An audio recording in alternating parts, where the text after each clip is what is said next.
mummy जहिया बनही खुशी हमी मनइबोगे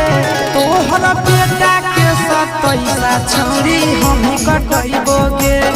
तोहर बेटा के सतैसा छौरी हमी कटइबोगे हगे गाँव टोला मोहल्ला रसगुल्ला बटइबोगे गाँव टोला मोहल्ला रसगुल्ला बटइबोगे